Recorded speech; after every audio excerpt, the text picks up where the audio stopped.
What you're about to hear is the true story of the most cursed piece of land in the American frontier.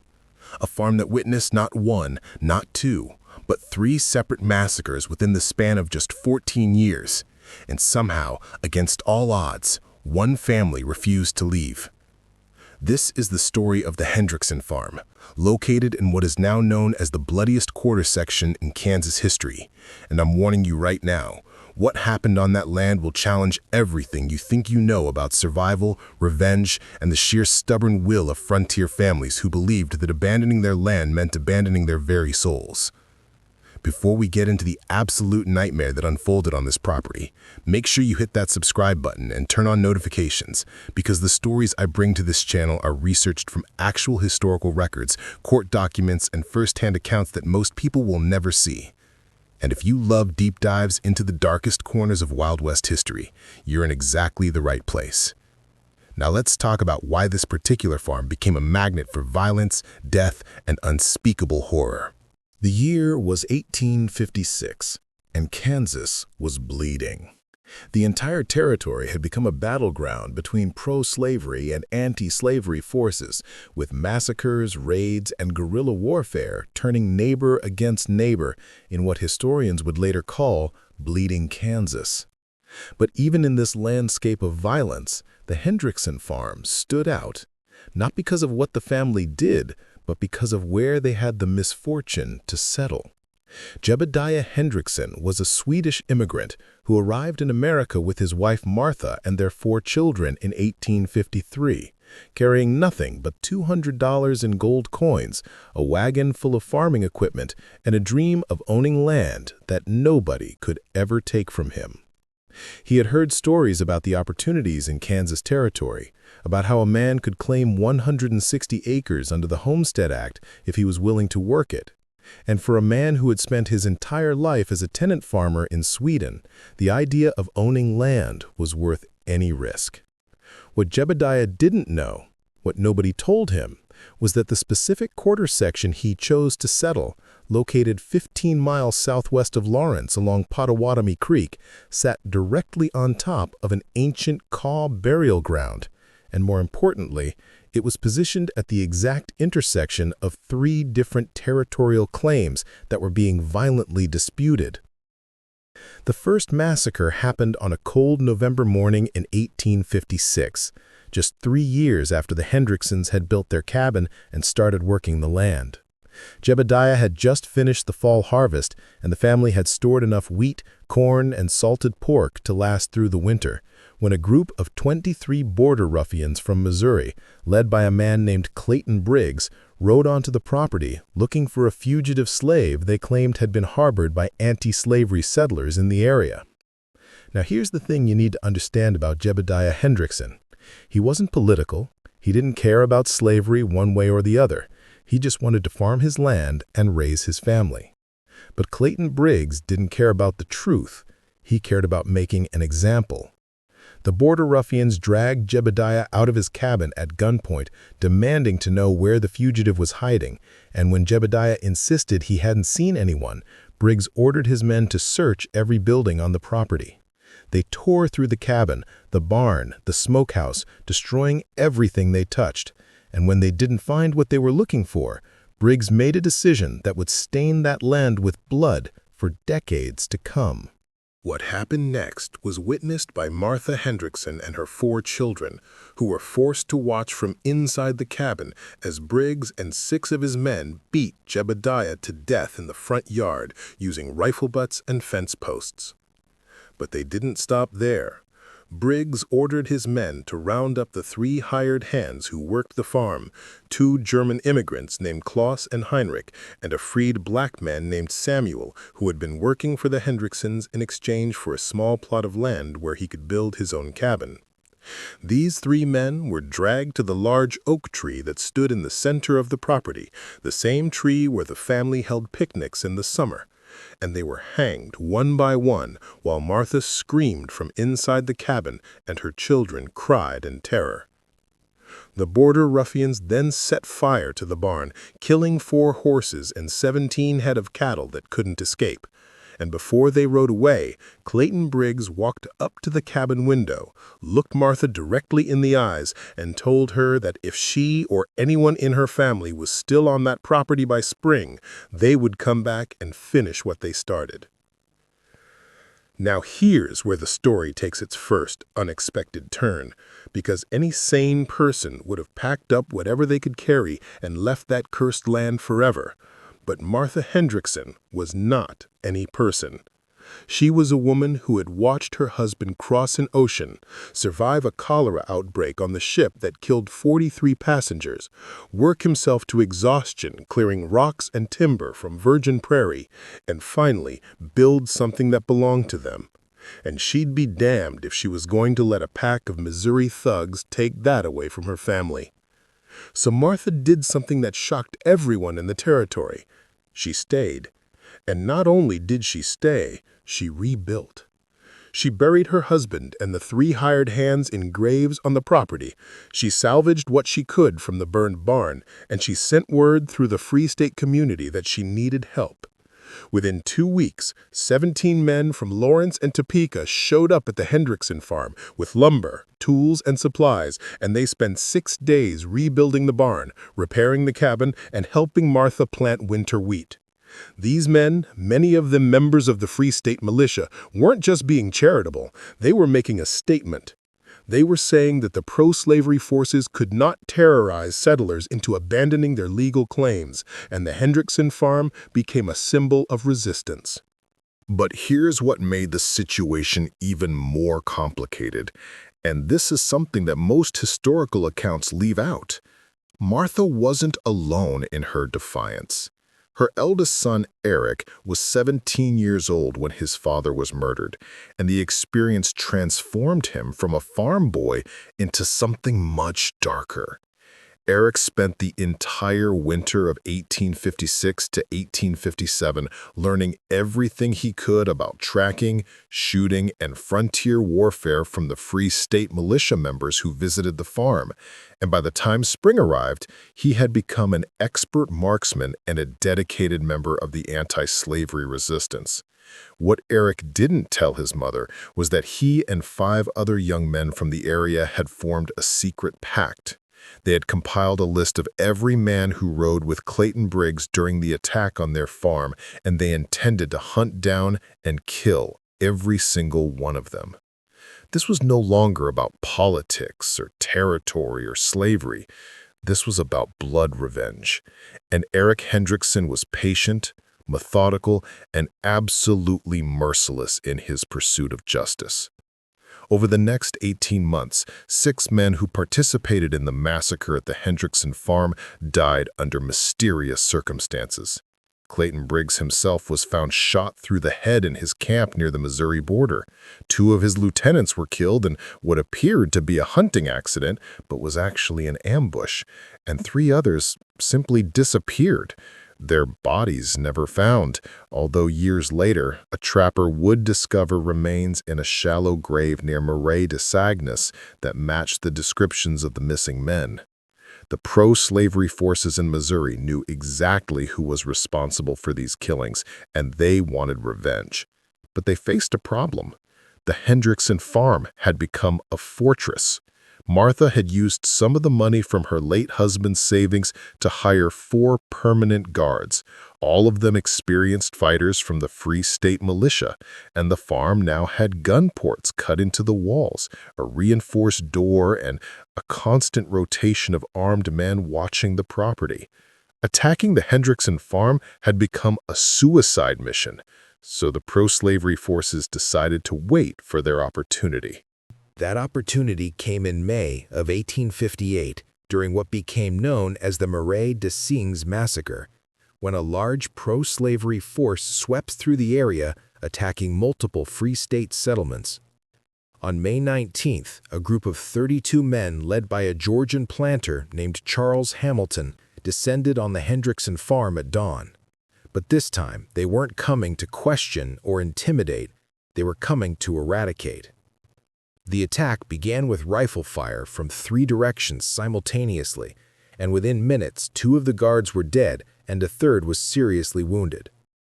Eric Hendrickson, now 19 years old, took command of the defense and organized a fighting retreat into the cabin, where the family and remaining defenders prepared for a siege.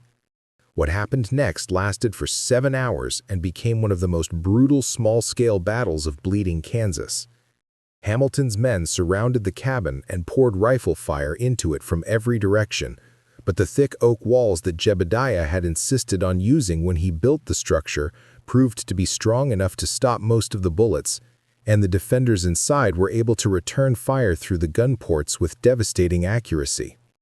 Here's where the historical record gets really interesting, because we have detailed accounts of this battle from multiple sources, including a reporter from the Lawrence newspaper who interviewed survivors, and a journal kept by one of Hamilton's men who later defected to the Free State side. According to these accounts, Eric Hendrickson personally killed 7 of the attackers during the siege, picking them off one by one whenever they exposed themselves while trying to get closer to the cabin. His mother, Martha, who had learned to shoot during the long winter after her husband's death, killed at least 2 more, and even the youngest Hendrickson children were loading rifles and passing ammunition to the defenders. The attackers tried everything. They attempted to set fire to the cabin by throwing torches onto the roof, but the defenders had buckets of water ready and extinguished every flame.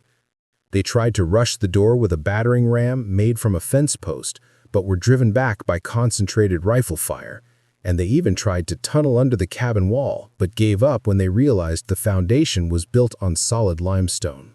By early afternoon, Hamilton's forces had lost 11 men killed and at least 15 wounded, and the attack was turning into a disaster. But Hamilton was determined to finish what Clayton Briggs had started 2 years earlier, so he made a decision that would haunt the region for decades. He ordered his men to round up every Free State settler they could find within 5 miles of the Hendrickson farm and bring them to the property. Within 2 hours, his men had captured 11 men who were working in their fields or traveling on the road, and Hamilton lined these prisoners up in front of the Hendrickson cabin, where Martha and Eric could see them through the gun ports. Then Hamilton shouted an ultimatum.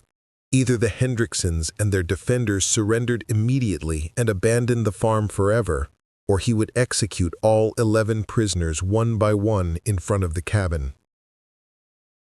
Martha Hendrickson told Hamilton no. She shouted back that she would not surrender her family's land to murderers and terrorists, and that if he executed those prisoners, it would be his sin to carry, not hers. The look on Hamilton's face, according to witnesses, was one of genuine shock, because he had expected the bluff to work. He had expected that no woman could watch innocent men die for her cause. But Martha Hendrickson was not a woman who could be broken by threats. So Hamilton, true to his word, began executing the prisoners. The first man to die was shot in the back of the head and fell face first into the dirt. The second man was given a chance to run and was shot in the back as he fled. By the time Hamilton killed the 4th prisoner, several of his own men had started to object, telling him that this wasn't warfare, it was murder, and that they hadn't signed up to execute unarmed civilians. But Hamilton was too far gone, consumed by rage and humiliation at his inability to take a single cabin defended by a woman, her teenage son, and a handful of militia members. He killed 7 of the 11 prisoners before his own second-in-command finally pulled a pistol on him and ordered him to stop, threatening to shoot Hamilton himself if he executed another unarmed man. The standoff between Hamilton and his own lieutenant gave Eric Hendrickson the opening he needed. While the pro-slavery forces were arguing among themselves and their attention was divided, Eric slipped out through a small window at the back of the cabin that had been covered by a heavy curtain and made his way through tall grass to the tree line about 60 yards away. From that position, with a rifle he had carefully sighted in for long-distance accuracy, Eric proceeded to methodically shoot at Hamilton's men, forcing them to take cover and creating chaos in their ranks. The pro-slavery forces couldn't figure out where the shots were coming from at first because they assumed everyone was still inside the cabin. And by the time they realized there was a sniper in the trees, Eric had killed 3 more men and wounded 2 others. Hamilton finally gave the order to retreat, but before his forces withdrew, he made sure to shout one final threat at the cabin, telling Martha that her family was now marked for death and that every pro-slavery man in Missouri and Kansas would know about the Hendricksons and what they had done, and that there would be no peace for them as long as they remained on that land. The second massacre had ended, but the cost was staggering. 7 innocent men had been executed, 3 defenders of the cabin were dead, and the Hendrickson property was riddled with bullet holes and scarred by fire. The 4 remaining prisoners who had been spared were traumatized and broken, and the Free State community was divided on how to respond. Some people praised Martha and Eric for their courage and refusal to surrender to terrorism, while others blamed them for the deaths of the 7 executed prisoners, arguing that if they had just abandoned the farm, none of those men would have died. This moral debate tore through the community and created rifts that lasted for years. But Martha never wavered in her conviction that she had made the right choice. She argued that surrendering to Hamilton would have only encouraged more attacks on other Free State settlers, and that sometimes taking a stand meant accepting terrible costs, and that the men who died were victims of Hamilton's evil, not her defiance. Now, you might be thinking that after 2 massacres, after losing her husband, 3 hired hands, and multiple defenders, after watching 7 men executed in her front yard, after becoming the most hated woman in pro-slavery Missouri, that Martha Hendrickson would finally admit that the land was cursed and leave. But you would be wrong. Not only did she stay, but she doubled down, using money donated by Free State supporters to hire more guards, build a stone wall around the cabin, and dig a well inside the defensive perimeter so the family could withstand a longer siege if necessary. The Hendrickson farm became legendary throughout Kansas territory, a symbol of defiance that inspired some people and infuriated others, and Martha became a controversial figure, called a hero by some and a stubborn fool by others. Her son Eric, meanwhile, had become something darker. He had killed at least 15 men during the 2 attacks on the farm and the revenge campaign against Clayton Briggs' gang, and at age 19, he was already developing a reputation as a dangerous and ruthless fighter who took no prisoners and showed no mercy. The 3rd massacre happened 6 years later in 1864, during the Civil War, and it was the worst of all. By this time, Kansas had been admitted to the Union as a free state, and the organized fighting of Bleeding Kansas had evolved into the guerrilla warfare of the Civil War border conflict. William Quantrill's raiders had already conducted the infamous Lawrence Massacre in 1863, killing nearly 200 people, and the border between Kansas and Missouri had become a landscape of total warfare where both sides committed atrocities. The Hendrickson farm, with its history and symbolism, remained a target for Confederate guerrillas, who saw it as a symbol of everything they hated about the Free State movement. Martha was now 42 years old. Her hair had gone completely white from stress, and she had buried so many people on her property that there was an entire cemetery on the eastern corner of the farm with 17 graves. Eric, now 25, had served 3 years in the Union Army fighting in Missouri and Arkansas, and he had returned to the farm in early 1864 with a reputation as one of the most effective and brutal Union scouts in the region, a man who specialized in tracking down Confederate guerrillas and eliminating them. On August 11th, 1864, a Confederate irregular force of approximately 60 men under the command of a captain named William "Bloody Bill" Anderson, who was one of Quantrill's most vicious lieutenants, launched a coordinated attack on several Union-supporting farms in the area as part of a campaign of terror designed to drive Union sympathizers out of the border region. The Hendrickson farm was the primary target of this operation, both because of its symbolic importance and because Bloody Bill Anderson had a personal hatred of Eric Hendrickson, who had killed 2 of Anderson's brothers during the war. The attack began at 3 o'clock in the morning, which was different from the previous 2 massacres that had happened during daylight, and it caught the defenders partially unprepared because several guards were asleep. The Confederate guerrillas used a new tactic. They surrounded the property completely and then set fire to the outer buildings, the barn, the smokehouse, the chicken coop, creating a ring of fire that illuminated the entire area and made it impossible for anyone to escape in the darkness. The stone wall that Martha had built after the second massacre now became a trap because the defenders couldn't retreat without exposing themselves to rifle fire from 60 guerrillas positioned in a complete circle around the property. Eric realized immediately that this attack was different, more organized, more professional, and commanded by someone who understood military tactics, and he knew that the only chance for survival was to hold out until dawn and hope that Union cavalry from Fort Leavenworth, which had been notified by a messenger 2 hours earlier when scouts spotted the Confederate force approaching, could arrive in time. The siege that followed was absolute hell, and I'm warning you right now that the details are disturbing and difficult to hear, but they're part of the historical record and they need to be told. The Confederate guerrillas poured rifle fire into the cabin for hours, and because there were so many of them firing from all directions, the defenders couldn't effectively return fire without exposing themselves to shots from other angles.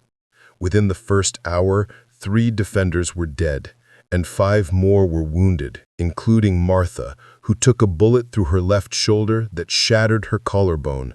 Eric Hendrickson realized that they were going to die if they stayed in the cabin, so he made a desperate decision. He would take 5 men and attempt to break out through the weakest point in the Confederate line, draw as many guerrillas as possible away from the cabin in pursuit, and hopefully buy enough time for the rest of the defenders to either hold out until the cavalry arrived or escape in a different direction. Martha begged her son not to go, telling him that she couldn't lose him too, that he was all she had left of her husband. But Eric told her something that survivors remembered for the rest of their lives. He said that his father had taught him that a man protects his family and his land no matter the cost, and that if he was going to die, he would die making the bastards pay for every inch of ground. Then Eric and his 5 volunteers, all of them veterans of Union Army service, loaded their rifles, prepared their pistols, and waited for the exact moment when the guerrillas outside would be reloading after a sustained volley of fire. When that moment came, Eric kicked open the reinforced door, and the 6 men charged out into a storm of bullets. 2 of them died within seconds, cut down by rifle fire before they made it 10 feet from the cabin. But Eric and the other 3 made it to the stone wall and started running toward the southern edge of the property where the Confederate line seemed thinnest. The guerrillas, seeing armed men escaping, shifted their fire, and at least 20 of them abandoned their positions to chase the fleeing defenders, which was exactly what Eric wanted. He led his pursuers on a running gun battle across the property, through the cemetery where his father was buried, past the burned remains of the barn, and into the cottonwood grove along Potawatomi Creek. In that grove, Eric and his 3 companions turned and made their stand, using the trees for cover and their superior marksmanship to kill 7 guerrillas in the first exchange of fire. But they were outnumbered 6 to 1, and one by one Eric's companions fell, until he was alone, bleeding from wounds in his leg and side, surrounded by Confederate guerrillas who knew exactly who he was and wanted to capture him alive so Bloody Bill Anderson could personally execute him. Back at the cabin, Martha and the remaining defenders heard the gunfire from the cottonwood grove fade away, and they knew that Eric was either dead or captured. The Confederate forces around the cabin had been reduced by the men who chased Eric, but there were still more than enough guerrillas to maintain the siege, and Bloody Bill Anderson himself now approached the cabin under a white flag to offer terms of surrender. He told Martha that her son had been captured alive and was being held in the grove, and that if she and the remaining defenders surrendered immediately, he would spare Eric's life and allow the family to leave the property unharmed. But if she refused, he would burn the cabin with everyone inside and then execute Eric by slow torture. Martha, wounded and exhausted, bleeding from her shoulder and barely able to stand, faced the same impossible choice she had faced 6 years earlier during the second massacre: surrender and lose everything her family had fought for, or refuse and watch her son die. Here's what you need to understand about this moment, because it's the key to understanding why this story has echoed through history for more than 150 years. Martha Hendrickson had already lost her husband. She had lost hired hands and defenders. She had watched 7 men executed in her front yard. She had turned her home into a fortress and her life into a war, all because she believed that abandoning the land her husband died for would be a betrayal of everything he sacrificed. But now she was being asked to choose between that land and her son's life. And this was a choice that no mother should ever have to make. According to testimony from survivors, Martha stood at the cabin door with blood running down her dress from her wounded shoulder, looked Bloody Bill Anderson in the eye, and asked him one question. She asked if he was a man of his word, if he promised on his honor as a soldier that he would spare her son and allow her family to leave unharmed if she surrendered. Anderson, who was a monster responsible for dozens of atrocities during the Civil War, apparently still had some shred of honor left because he gave his word and then he did something unexpected. He explained why he had come to hate the Hendricksons so much. He told Martha that her son Eric had killed his 2 younger brothers during the war, that Eric had tracked them down after a raid and shot them both in an ambush, and that he had waited years for an opportunity to make Eric pay for those deaths. Anderson said that he understood Martha's desire to protect her land because he had lost his own family's land in Missouri to Union forces, and that this whole cursed war was about people fighting for land and family and honor, and that there had to be an end to it somewhere. So Anderson offered a deal. Martha would surrender the farm and sign over the deed to a neutral third party who would hold it until the war ended, and in exchange, Anderson would spare Eric's life, allow the family to leave, and promise that no Confederate force under his command would ever target the Hendricksons again. It was an offer that shocked everyone present, because Bloody Bill Anderson was not known for mercy or compromise. But apparently, even he was tired of the endless cycle of revenge and bloodshed. Martha, faced with a choice between her son's life and the land that had already cost her husband and so many others, finally broke. She agreed to Anderson's terms, and within an hour, the remaining defenders had surrendered their weapons. Martha had signed a document transferring custody of the property deed, and Anderson's men had brought Eric out of the cottonwood grove, beaten and wounded, but alive. The Andersons and the surviving defenders, 11 people in total, including 4 children, were allowed to load what possessions they could carry into 2 wagons and leave the property under armed escort. As they rode away, Martha turned to look back one last time at the farm that had defined her life for 11 years, the land that her husband had cleared with his own hands, the cabin where her children had been raised, the cemetery where 17 people were buried, and she saw Bloody Bill Anderson's men setting fire to every structure on the property, burning it all to the ground so that nothing would remain. But here's where the story takes its final, most unexpected turn. And this is the part that most people don't know because it happened years after the war ended and wasn't widely documented.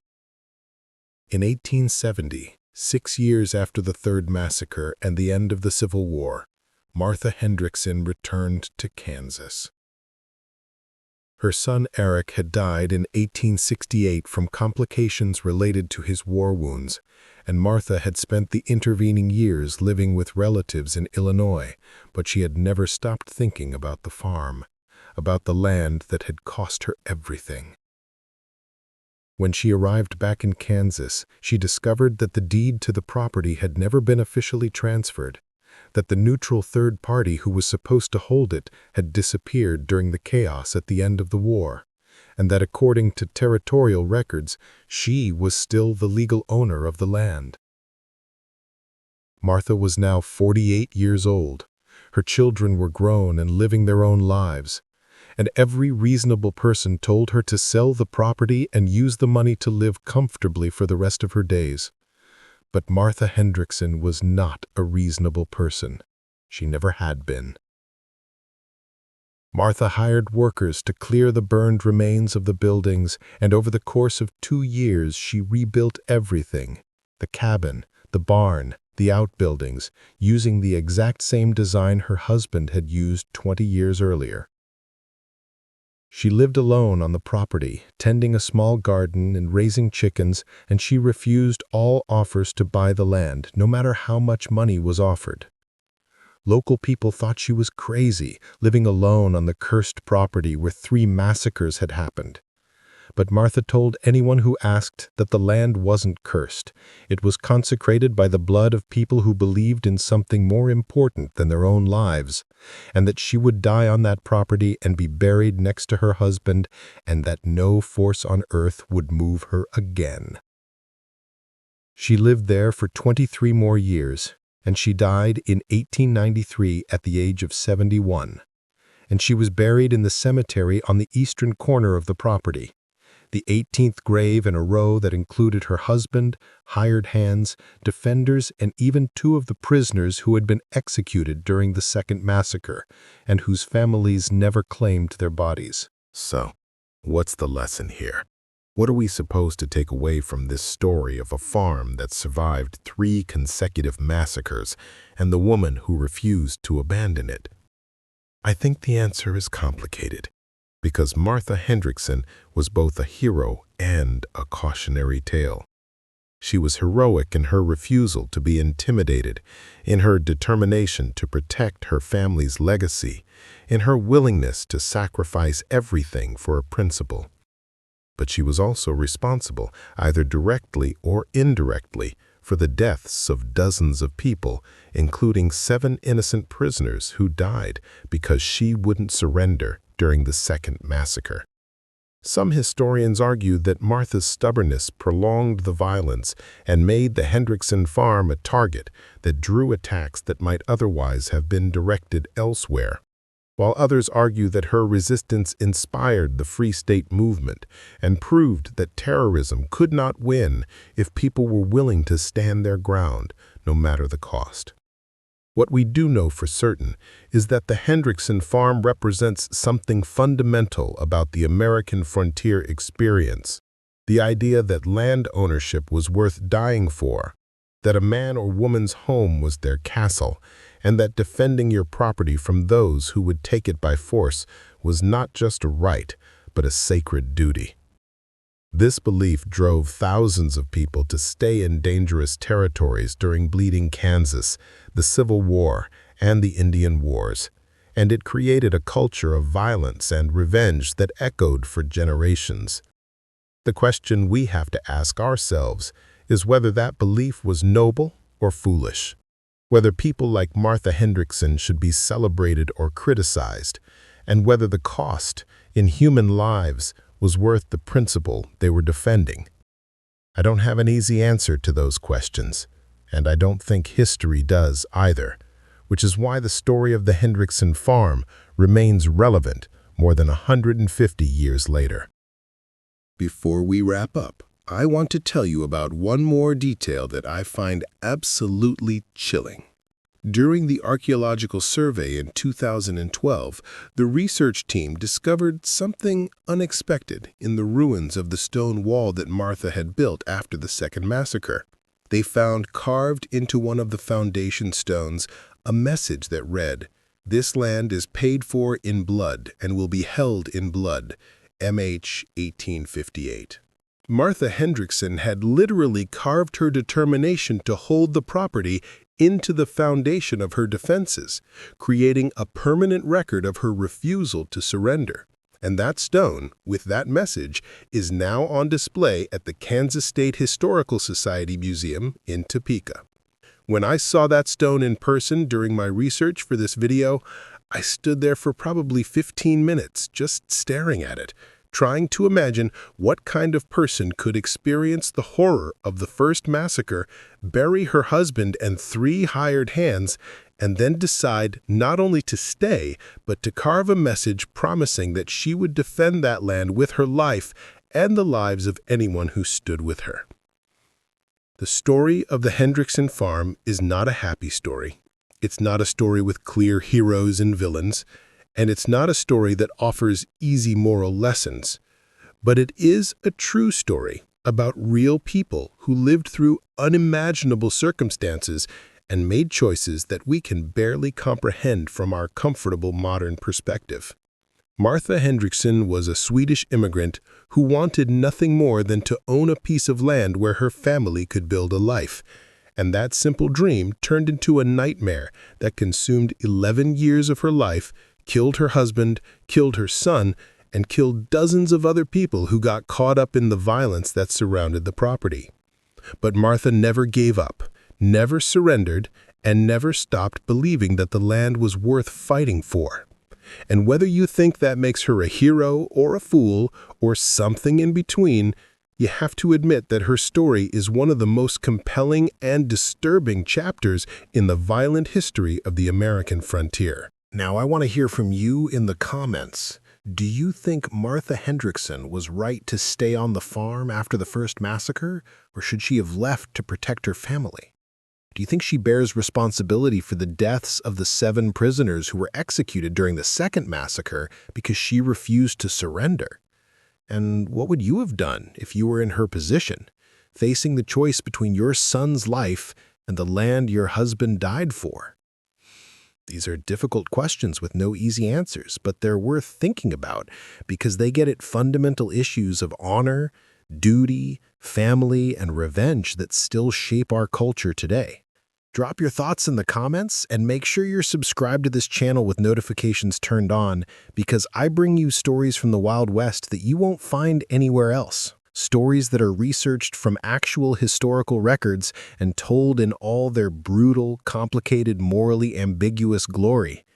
Hit that like button if you found this story as fascinating and disturbing as I did, and share this video with anyone who's interested in real frontier history, not the sanitized Hollywood version, but the messy, violent, human truth of what life was actually like in bleeding Kansas and the Civil War border conflicts.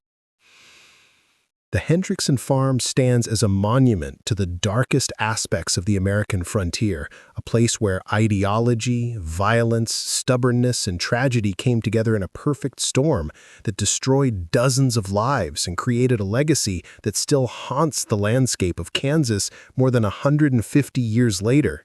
And the fact that Martha Hendrickson not only survived 3 massacres, but returned to rebuild the farm after the war ended, tells us something profound about the human capacity for endurance, determination, and possibly delusion.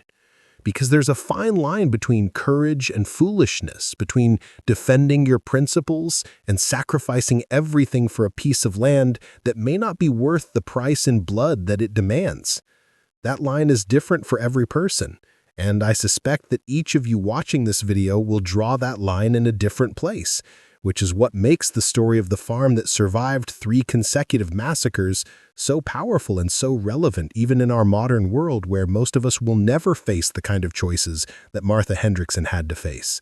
But we can still learn from her example, both the good and the bad, and maybe understand a little bit better what drove our frontier ancestors to do the things they did, to make the sacrifices they made, and to create the complicated, violent, inspiring, and tragic history that shaped the American West.